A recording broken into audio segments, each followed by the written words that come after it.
Bonjour peuple congolais, bonjour bande konyoso bolanda kabiso na ba chaîne na biso basango ya Congo pour na ko informer bino na temps réel la situation politique de la République démocratique du Congo. Kaka ndenge mo mesano na début to lobaka a été si tu ne s'occupe pas de la politique mais la politique va s'occuper de tes affaires. Donc tu es obligé nous sommes la réalité politique na mboka na biso to yeba kokota ngoto landelango parce que mutu mususu ta oya landela situation politique mboka na biso en dehors ya biso ba congolais ozala mutu zana ngambo opposition ozala mutu zana pouvoir ozala mutu yozana makambo mususu sala mais de fait que tu es congolais makamba politique et télévision biso ne faut kota dedans parce que nos vies en dépend vie na biso dépendre na évolution ya situation politique ya mboka na biso. Si la politique est malade, nous sommes entreprises, nous sommes malades. Voilà la raison pour laquelle tu sais na bandeko, tu as la politique. Merci une fois de plus na bandeko nous so balanda kabiso. Merci na bandeko ba partager ka émission, ba conseil, ba suggestion na bino to zango de cœur, nde yango pour sa kabiso pour être communication et kende na perfection. Na kati ya Senko mbutu des clans moko parti politique moko plateforme ecclésiastique o babenga bongo Senko kotoyo tozana plateforme o babenga bongo ensemble pour la république bitumba na bitumba tango tozo bisabino que Félix Tshisekedi est choisi par Dieu. C'est Félix Tshisekedi, c'est la volonté de Dieu. Plusieurs nous injurient bazo finga biso koloba n'importe quoi ko bimisa benjir public ko finga biso. Mais dès le début, tout ça, il y a des Congolais partout dans le monde. Bon, côté Félix Tshisekedi à la protection de Dieu. Félix Tshisekedi, Dieu le connaît. Batebele bandiba bisoté.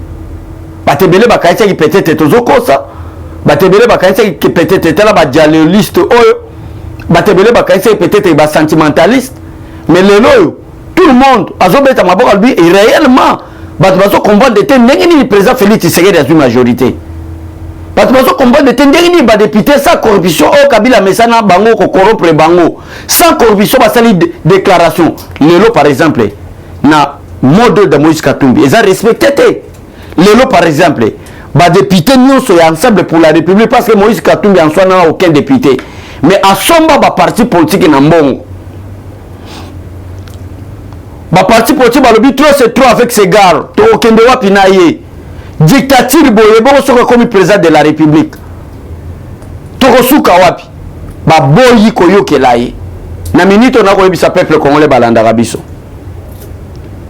ba député nyonso bazana ensemble pour la République bakimi Moïse Katumbi wana en ce qui concerne plateforme ensemble pour la République et dirige Moïse Katumbi mais kotoyo ezali Senko déclaration à Donatiel Choli après élection, il y a Denis Kadima comme président de la CENI, il y a Beveni Langa comme premier vice-président, il y a Patricia Nseya comme rapporteur, Donacé Chole a sali déclaration en tant que serviteur de Dieu, en tant que secrétaire, il y a Senko, à l'objet Barésito Bisotozo Luka, et Kotiko Bima jamais na Monoko, il y a Denis Kadima.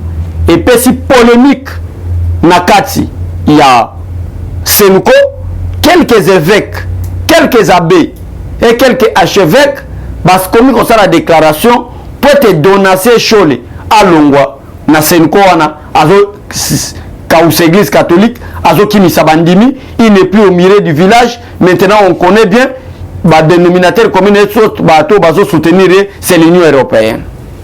Les députés, serviteur de Dieu, il y a l'église catholique, sali déclaration claire Donacé Chole ba longolaye nous sommes les amis pourquoi na ko informer bino situation à deux poids deux mesures yo makamo na tangira bino kombo pour na tête bino que Félix Tshisekedi a été choisi par Dieu à travers le peuple congolais complot nous sommes bandit dès le début que président Félix Tshisekedi a na pouvoir bazo kende échec au lieu baza la tana esprit de discernement exact bazo kende échec en échec les loyo tala bitumbe komi kati na bango moko lelo ba député yaka tumbi ba député ba serviteur de Dieu na kati ya Senko ba député na kati ya Lamuka précisément Dintu Muzingu membre de la CENI, mais député à plateforme à Lamuka, a compris que le président Félix Tshisekedi a la bénédiction de Dieu. Le président Félix Tshisekedi a l'esprit de changer le Congo. Pourquoi qu'on a la montée Mamabé, député Atigi Martin Fayulu, député Lelo, a commis membre de la CENI. Merci vraiment, cher député. Merci, cher député Dido. Ce que nous voulons, c'est ça. Sans corruption, sans qu'on soit babato. Et les députés ont conscience que nous sommes habitués à Zawapi. Merci beaucoup, le président de la République, à l'Obé Logomogo. Bateau nous sommes corrompre. Bateau nous sommes na pona mbongo. Pona ko attaquer vision chef de l'État. Pona ko attaquer programme chef de l'État. Pona ko tchaba koka jambatwana. Bino bateau bobimisi mongwana. Kala bateau bosobi wana. Bangwana ba ozala lokwa ba défense na bino l'hôpital à l'élo. Aucun député de Katumbi a respecté les mots d'ordre. Je dis bien aucun député. Et bango sur basali déclaration, félicitations à bango. Ba écarter Moïse Katumbi. Maintenant, moi, ce que je demande à Katumbi, à sali la biso déclaration officielle pour dire était à l'homme union sacré. A promettre qu'il n'a batonaye. A promettre qu'il est fait. Batango nyo sur bango ba promettre qu'il a fait. Bango nyo sur ba bimisaka moto. Comme si bango de bazana molo pona ko bimisa moto, batumuso na bazana ngote. Bango ba promettre qu'il a fait. Bon bandalanda caméré na procès nae fait. Il a promis le fait. Rolanda Katumbi na loi Tchani, il a promis des faits. Awana Makamboya enterrement de Nikadima, il a promis les faits. Croyant que fait wane ko zik sabatu bango bazana monopole a fait et ko zik sakara batu musu bango te. Les no fait wana union sacrée et zik siyo Moïse Katumbi. C'est que j'attends de Moïse Katumbi une déclaration ouverte qui a colobé à l'union union sacrée si to simbo bieto zonde bien. Nous attendons votre déclaration. Ba député bangwana ba conseil. J'ai la majorité, je suis comme ça. Bolandi sagesse à président Félix Tshisekedi, il militaire président Félix Tshisekedi à Salanango, amikiti si po yoka mutu nyonso, président de la République ngazana zoka tout le monde, et ça la sentinelle président de la République yoka ye. Aucun jour Congo tira ko soit président boy. Mais le président Félix Tshisekedi yoka tout le monde. Et ça la bata opposition yoka bango. Ba fayu ba ganya ba marche. Président instruit hôtel de la ville. Tala L'île dans les démocratie quand tu as marché, va instruire. Président Boy Bogotel, mais pour quelle raison? Nous allons confondre bino. Ba comprendre nous besoin ça besoin de t'exercer en échec, de l'échec en échec. Est-ce que vous changer ma camouflage en salaté? Nous sommes les apôtres pour prouver bino peuple congolais que Félix Tshisekedi a été choisi par Dieu. A été choisi par Dieu. N'a combattre le président Félix Tshisekedi. C'est comme Bimba contre le président de la République. La création il y a Fidela Mbongo comme cardinal. Le président de la République était représenté là. Et bon, que le peuple congolais, quel est le moteur à ma baie? Bateau Basomi Benga va s'inviter de Dieu. Le président Félix Tshisekedi a prêté serment. Mais à Mbongo Aboya, t'as la place que le président Félix Tshisekedi a un esprit à changer Mbongo. À Mbongo Aboya, à Mbongo, ça la déclaration. Au compte du matin, que serviteur de Dieu. Mais dès qu'il va créer comme cardinal, et c'est là qui président Mboka naïe. Mais Mouto Yoboye qui connaît la prestation à serment naïe. Aucun Vatika Balubi qui était poto cholo boko et c'est le président Mboka Noazala. Mais pourquoi que nous avons Martin Fayou lutter aux à côté là, à qui de participer à la création à cardinal. Pourquoi nous avons Joseph Kabila Takende? Président Félix Tshisekedi contesta ba résultat naïe. Kaka yo wana pe okekuna papa yebiso esengeli président Noazala. Oyo ko lukaka président Félix Tshisekedi oyo boyaki ko participer na prestation à serment. Est-ce que bandeko un moment donné on fait des beaux pesa biso raison que tolo ba vérité. Est-ce que beaucoup du matin makamo tolo ba kezala vrai to explique à peuple congolais bon l'équipe biso na mayele, bon l'équipe biso na bon parler le français. Bon l'équipe biso na tout, mais biso to l'équipe biso na vérité parce que nous sommes dans des vrais. Tolo ba makamo lo kutete. Bozana bino na ba diplôme ba doctorat. Mais na Congo les autres on a pensé à soutenir mutaze la biso docteur parce que le Congo est là qui troué. Le Congo n'était plus considéré comme un État à cause des intellectuels congolais, à cause de vos titres de doctorat, des professeurs d'université. Kabila n'a jamais travaillé avec un D6. Kabila travaille toujours avec des licenciés, avec des docteurs, avec des professeurs. Mais Mbogani Kabila Tiki. Il y a un insisté, il dit bon les Kabila na mayele. les kabiso na titre mais bokoti ko les kabiso na vérité té et dès que mayele na bino ba titre na bino ezan dans la vérité té c'est que boza mayele té to les biso na mayele to les bino na mayele yango to bige biso dans toza dans des vrais to ko sakate yango to ba que président Félix Tshisekedi a un esprit de changement to mesani na ba régime ya Mobutu régime à Laurent Désiré Kabila régime à Joseph Kabila ba président nous sont totangi ba lataki kati na bango esprit ya corruption ko kende ko corrompre batu au détriment de l'IDPS pour pas détruire l'IDPS mais président Félix Tshisekedi a dit que mboka na biso ke muzindo mboka na biso ke plus loin tozongi simatro au lieu pour ni mbongo le to servir le peuple tozo servir ko kende so ba politicien pour de bazar majorité bravo na ba député ensemble pour la République bravo bon comprendre quelle est la vision du chef c'est pour changer le Congo bango ba telemeli Katumbi. Maintenant, Katumbi doit faire une déclaration. Nous attendons la déclaration de Katumbi pour quitter l'Union sacrée. Et ça fait choix à Nabiso, tout le monde. Maintenant, tu as évité, tu as trahi Fayoul. Bino nous sommes là, Fayoul, on a Adolphe Mouzit pour trahir le président Félix Tshisekedi. Bon, qu'est-ce que ça, la Lamouka Nabino à l'Okuta. On a place le président Félix Tshisekedi à la leader Nabino, na Kindoki, ya okende oteka Congo na Union européenne, ya okende oteka Congo na France, ya okende oteka Congo na Belgique, ya okende oteka Congo na ba pays ya ba paya. Bon sali association de malfaiteurs na retrahi président Félix Tshisekedi. Bon trahi président Félix Tshisekedi, boye ko sala lamuka na bino. Bino mo bolobi ete oya ko trahir ko kufa président Félix Tshisekedi peuple abimisié. Bo tikali 6 kuna po bozaki 7. Na sisi wana bino na bino bokabwani et Moïse Katumbi a dit je vais faire une opposition républicaine. Genre de l'opposition républicaine a ça le président Félix Tshisekedi pour ayiba makambo nyonso ya président Félix Tshisekedi azosala akende oteka ngona ba étranger nde yango bo moni azala ki juger ministère ya affaires étrangères. Félix Tshisekedi l'homme le plus intelligent, l'homme le plus sage a du ministère affaires étrangères a PCSO kende na ministère affaires étrangères ngwana bazo comprendre des politiques. Oh, je suis là. Non, un demandeur de l'emploi, un demandeur d'un poste du Premier ministre. Moi, ce que je veux, c'est l'intérêt du peuple congolais. La paix règne à l'est de la République démocratique du Congo. Le nom Moïse Katumbi, à quoi côté le mela, état de siège. Moi, ce que je veux, la paix. Moi, ce que je veux, c'est la sécurité à l'est. Le président Félix Tshisekedi a décrété état de siège pour qu'il y ait la paix totale. Moïse Katumbi a commis l'état de siège. Or, ce que je veux, c'est la paix. Mais quelle est la solution pour trouver la paix à l'est de la République démocratique du Congo? Ça, c'est premier. Je ne suis pas un demandeur d'un poste du Premier ministre. Lelo a commis la poste ministérielle, tant qu'on va créer une union sacrée. Mais on est moins de temps. Non, moi, ce que je fais, si c'est ça. Donc, ma communauté, ce soit l'okuta na l'okuta. Ndé ya moi, tu dis que non, l'ongo est union sacrée. Na évité maintenant, alliance, au Kendo Sala Sonanani. Au Kosa peuple congolais que Kabila Benganayo. Au Kosa peuple congolais que Martin Fayol Azama Beyonde Uzamalam. Au Kosa peuple congolais que vous avez l'opposition républicaine. L'okuta na l'okuta. Maintenant, à Wabiso Tozo Sengayo. Que le Kolo Zala Poso l'ongo union sacrée l'ongo. Tu vas s'allier à qui, M. Katumbi?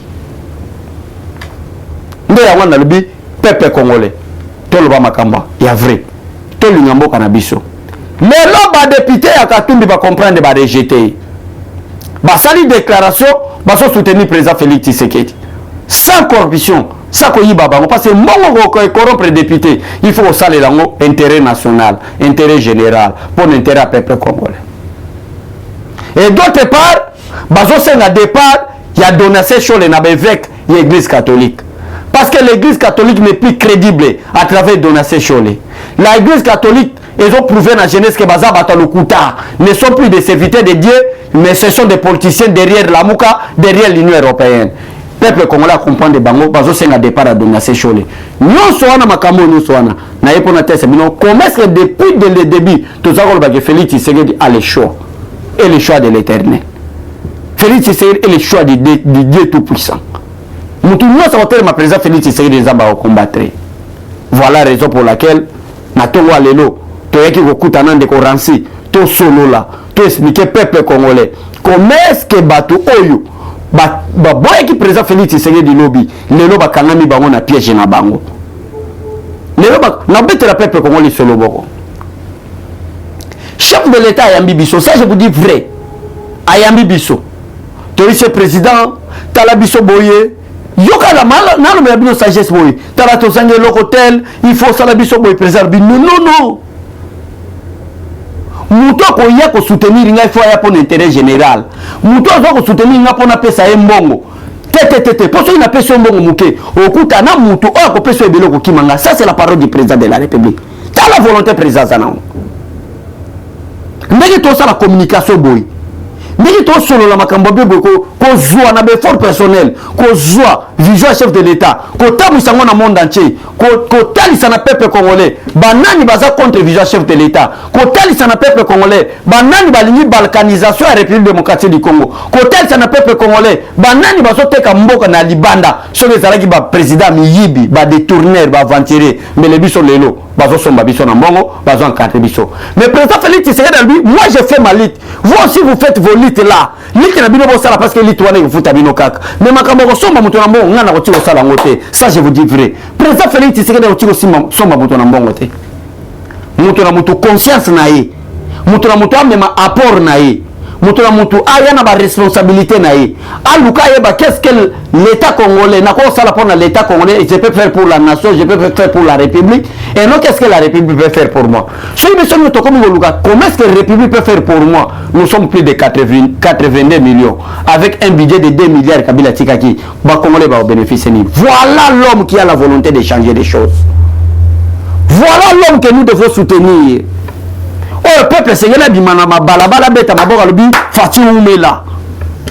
Voilà l'homme voilà l'homme le lobby soto uto le kana régime leki régime Kabila uto leka ma boy natanga ba kombo batu musu baza usala te baza ka ba communicateur te nazota molana revolver batu musu ba communicateur basala ta place musu te mais bazotonga ba immeuble na ba gombe ba ma campagne bangalema ba météo.